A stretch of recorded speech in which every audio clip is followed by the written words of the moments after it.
We're coming at you to discuss fanboyism, and this is for Avarice Gaming Entertainment. Here with Pocket Rocket Radio. Hey! And alcohol. It didn't even do anything. We suck at life. But not at video games. We're trying to be all cool and shit. Like, this is just how fucking geeky we are. We can't even fucking, like... It's just for show, man. You might as well just tell them it's empty. It's fucking... It's grape soda. I like grape soda, okay? Like, I really do. That's... So does Toby, but we're not gonna say why. Well, because he's a dog. Obviously, dogs like grape soda. That's just a common fact. True. Fucking... Alright, so fanboyism, what do you describe it as? What do you view it as? Do you like it? Do you hate it? My opinion on fanboyism is, I would...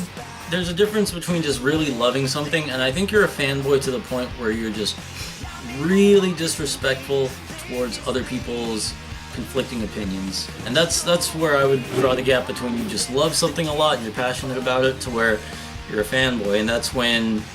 You know, if something doesn't suit your tastes specifically, then you just behave in a very belligerent manner. Whether it's just like insulting other people for having differing opinions, or like specifically sending death threats to like a game dev for changing something that you didn't want changed. What examples of that have you seen? Because I haven't actually heard of that yet. You had some a lot in Call of Duty. With the jetpacks, I'm assuming? Yeah. Okay. So it's like anytime they alter something, whether it's like to make the game a little more balanced, you've had a lot of people just sending really belligerent threats to the game devs. Like, it's... Well, I thought it was cool because, like, for about 6 years, you had people who were really good at Call of Duty just because they played Call of Duty for that time period, or played Modern Warfare 2 for the same amount of time. Oh, yeah.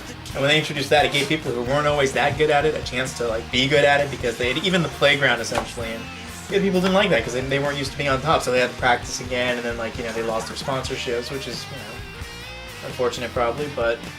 Well, the thing about that is they still have all the old, like, people still play all the old games. Yeah. You know, like the original Black Ops, like the servers for like Call of Duty Black Ops multiplayer are still packed. You know, and that's the cool thing about it. Like, it's a solid game, and it's not like anyone's gonna go away. But if it comes to sponsorship, that's the thing. It's like, you know, the newest, latest, and greatest game. That's probably the game that's gonna get the most coverage. True. But yeah, here's the thing. Like with fanboyism, the only reason I don't like it, obviously, I think a lot of people don't like it. It doesn't stop it. It's just, well, for one, it takes all the fun out of video games. It's entertainment. Like, I think it should be fun first and foremost. And it gets a little awkward when you do have somebody, you know, especially like people that are like in their 20s, 30s, 40s, whatever, when they're behaving like that, and you have somebody that's, you know, like a mom that's debating on like, okay, well, should I let my son play video games? And like, I honestly hope she doesn't look at those grown-ups, like those individuals, and say like, oh, my kid plays video games, like he's gonna end up like that. That's a topic for an entirely different discussion right there. That's how badly do video games ruin your life? No. Well, I don't know. Like, what do you think about it? Like, do you have a definition for it? And like, I'd have to agree with yours. It's like, I have nothing wrong with like saying you love something. Like, I love Metal Gear, I love Kingdom Hearts, I love playing Mortal Kombat, like other fighting games, Smash Brothers, but Angry Birds.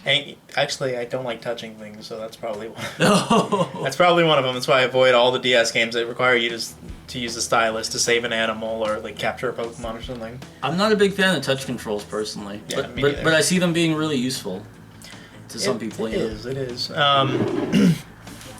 So yeah, you have all these people that, and as much as I love, say, Metroid, I can admit that Other M wasn't the best game, and I mean they did try to pass it off to some people and they didn't do as well as they did Team Ninja, but I can also say that Metal Gear Rising Revengeance was a really, really fucking good game, and it didn't deserve a lot of the flack they got. People were like zoning in on the fact that the developer made Fruit Ninja, I think.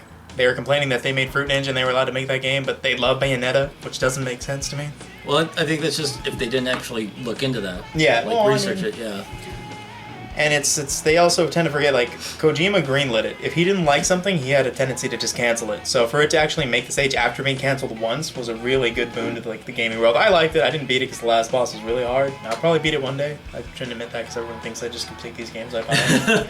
But most of us don't. It's okay. It's, you know. You know, it's getting bad. I've got like 30 backlog games now that are just hanging out forever. Seriously, it's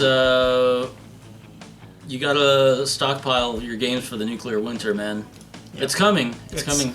It's sure as God's vengeance. Fallout 4 was the first sign. Yeah, just stock up on beef ravioli and video games, and you'll be good. It'll be a good way to die. You know. Good way to die hard. Yeah. In Russia.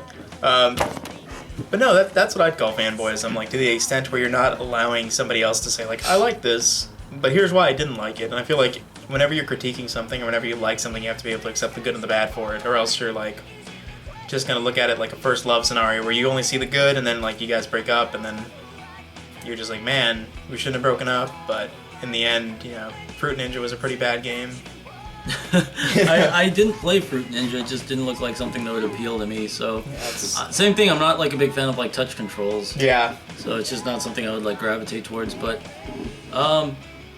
here's the thing I kind of like don't like about it is it's people that almost feel as if they are in charge of the company or as if the game is being made specifically for them. And it's the same way with music. I would say this: if you are absolutely disgusted with how a certain product or a certain game or a franchise is like unfolding, get into game design. You know, like if it pisses you off that bad, learn to code, get into game design, and design the game that you think should be like released. Shovel Knight. Exact. Oh my God, yeah, that was a brilliant example. Because it's amazing how many of like these local devs are blowing like the big AAA companies out of the water. They're not just releasing games that are working, which is sad because you need to note that these days. These days, like, oh hey, this game. Well, at least it works. You know? I don't know if I should buy this. I'm gonna wait to see if there are any major glitches for it. Yeah. Day one patches. Yeah, like I mean, there's some games I want to buy where it's like I'm just waiting for them to fix like the netcode on like some of these new games, like Rainbow Six Siege. It's like I really want to play that because it's like it looks a lot like Counter-Strike, but man, like I heard the netcode's like really janky, and I'm just gonna wait like another 6 months, you know. But yeah, getting back to that though, it's like if you hate something that much, try to get into game design. But then it's like if you're just this, you know, like cheering or yelling and just being belligerent from the sidelines, it's okay to critique something, but when you're belligerent about something and you're just not willing to make an effort to change anything, you know. Well, I feel like a lot of it, like the politics at play, are ignored. Like Rainbow Six Siege, Star Wars Battlefront, the newest one, don't have campaigns, and I really, really don't like that. I'm a big campaign person. It's the way I would kind of get social interaction without having to meet people. Yeah. You know, stories told to me. Like reading back in yonder days. What would we do without the internet? I would die of loneliness. Probably. Or alcoholism, one or the other. Which both give you cirrhosis of the liver. But yeah, you know, and like Star Wars Battlefront, gorgeous backdrops, great scenery, looks just like the movies. You know, there are probably a few games that have been released looking that good.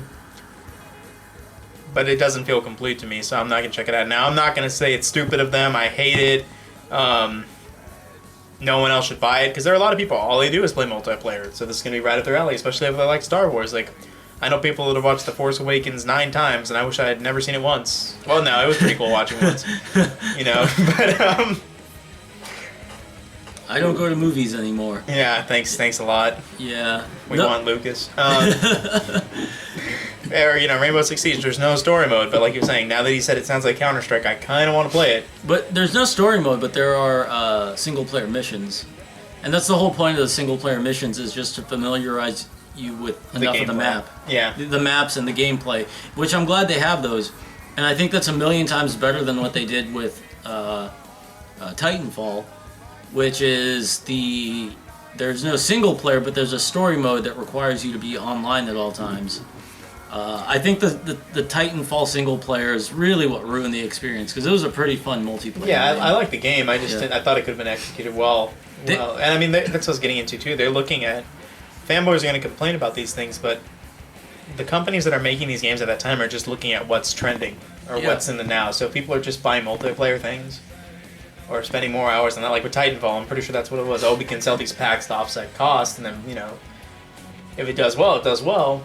Or Rainbow Six Siege, it's gonna like play well. Star Wars is coming out right before the movie. People are gonna be pumped about that. People have wanted Star Wars Battlefronts and Star Wars Battlefront 2, and then they release it, and a lot of people are like, "Yeah, this is great, but we wanted more," which is something I've heard quite often. Or, you know, I wish they would have released more DLC with it, or et cetera, et cetera.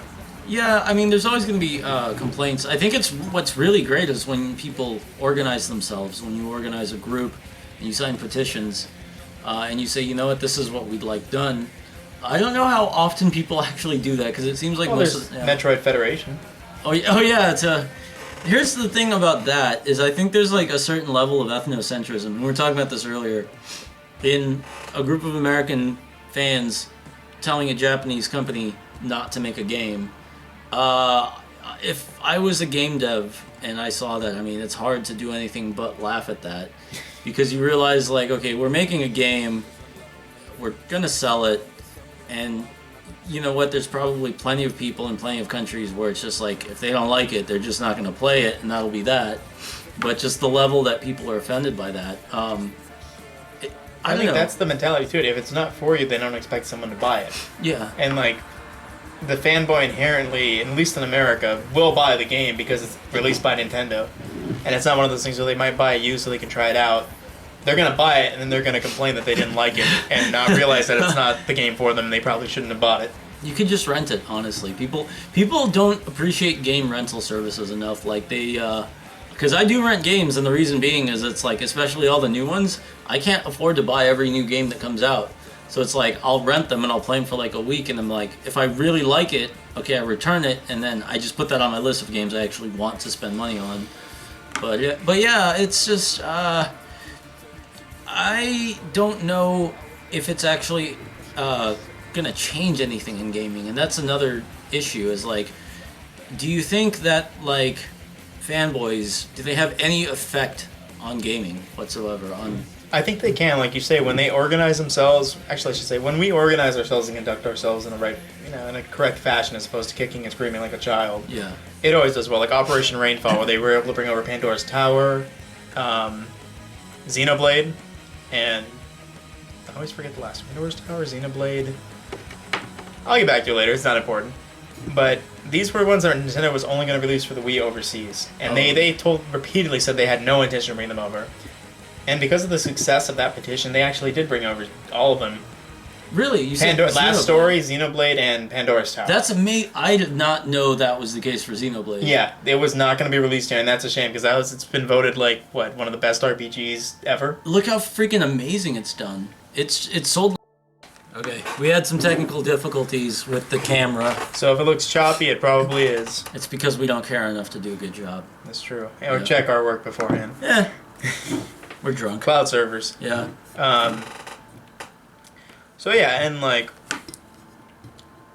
even though Xenoblade was still very hard to come by, and it still is. Oh, actually, no, they've made it a lot more accessible with the 3DS, where you can download it at any point.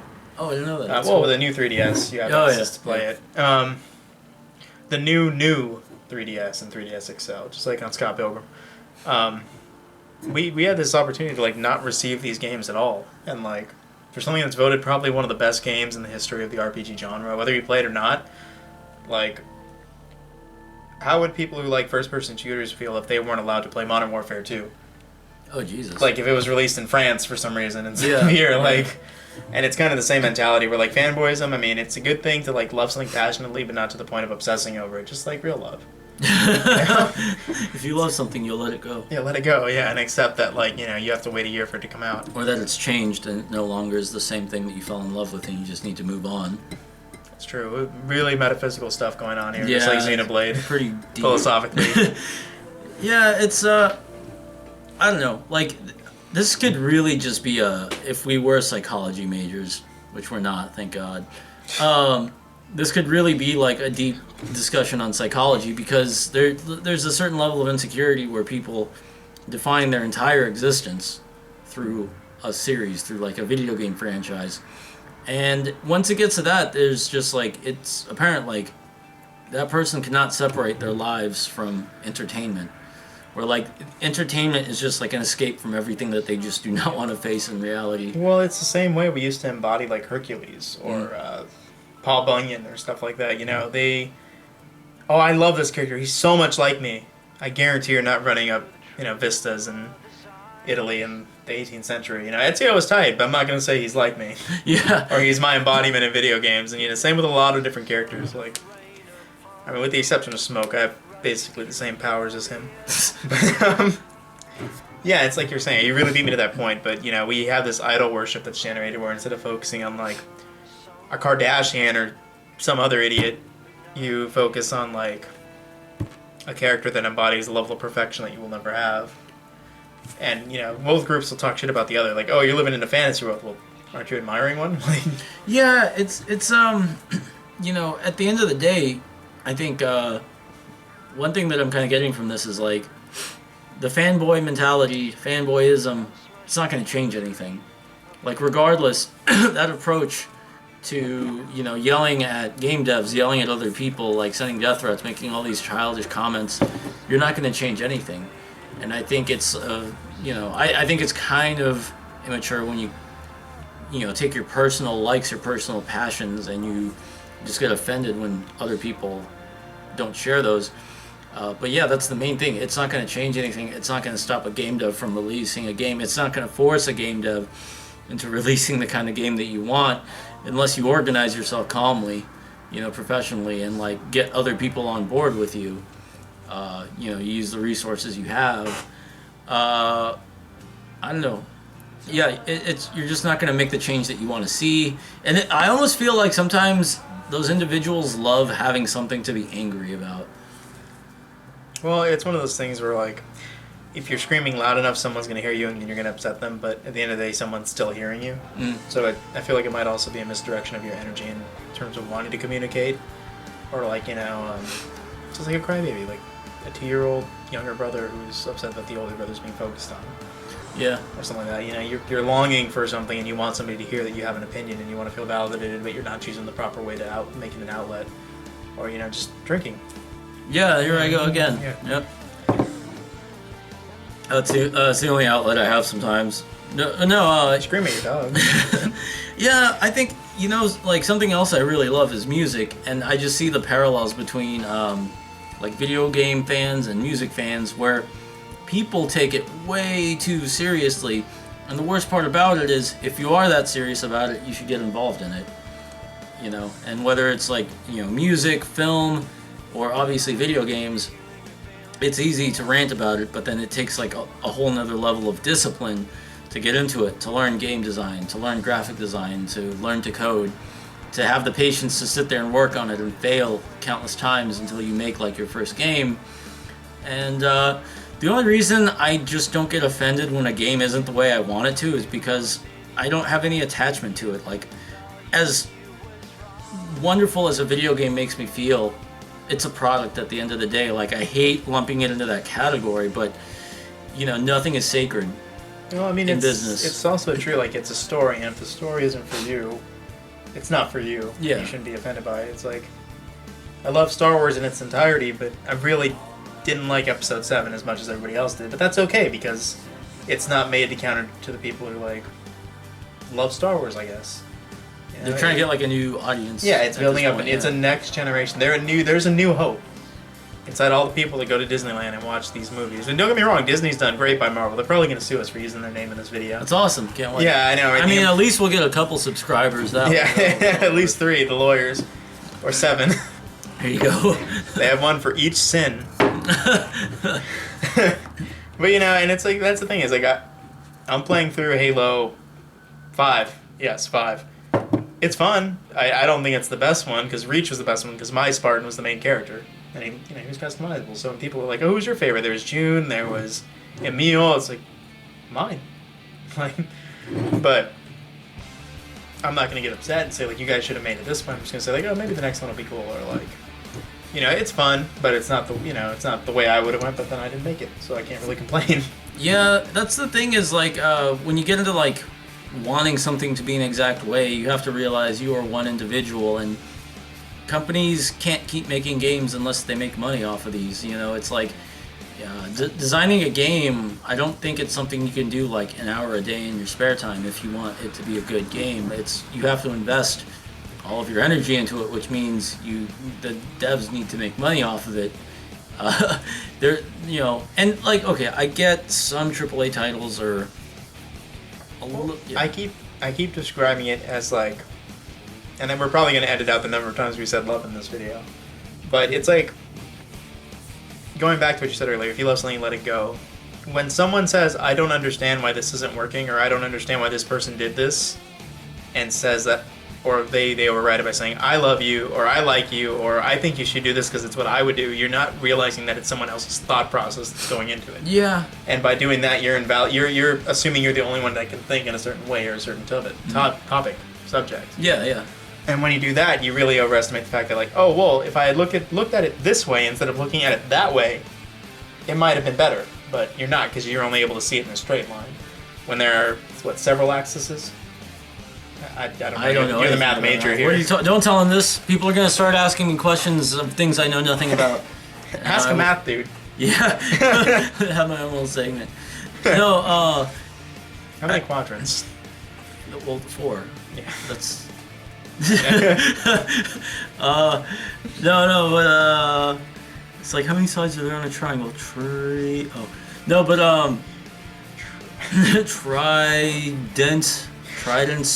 4 points if you count the bottom, right? Yeah, no, that's why I think that they're not as passionate about the product or like the game or the franchise or the series as they say they are. Like, I think if they were really, really that passionate about it, they would get involved. They would learn how to do it. I think a lot of it is just this need for attention, or just a need to be heard, or just like some people really get off on just starting controversy. Like, they love pissing people off. I do. Yeah, I really do. I'm a pretty controversial figure. You named a black dog Toby. I Well, how is that? I wasn't even considering that when I named my dog. I just thought, oh, Toby. Technically, someone else did. The person who inherited the dog did. So they probably have some sort of mental psychosis. They're the racists. Yeah. And I just, You saved one. You took him in and you feed him and you tell him what to do. Nurturing a dog that has been the victim of prejudice and racism. And I love him as if he was my own child. Ultimately abandoned for him. Regardless of his fur color. I hope this is funny to at least somebody, because I'm really not racist. I don't think people understand history anymore, so. Oh, okay, good. Toby? I think that's how we should end it. Yeah. No, so, yeah, okay. Most Final of this thoughts. won't see the light of day. Thank God. Final thoughts. The act of...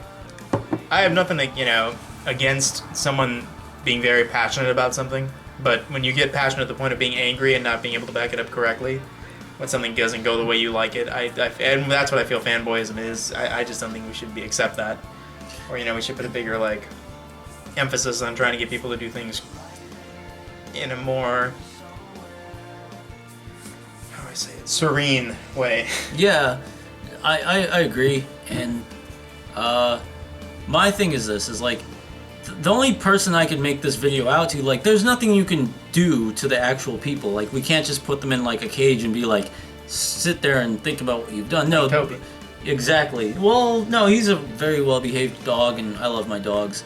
But the only people I can really make this out to is anybody that, is overly obsessed about this. I would just say this, is it's at the end of the day, there's a separation between entertainment and your life, and we can find a lot of inspiration in our entertainment.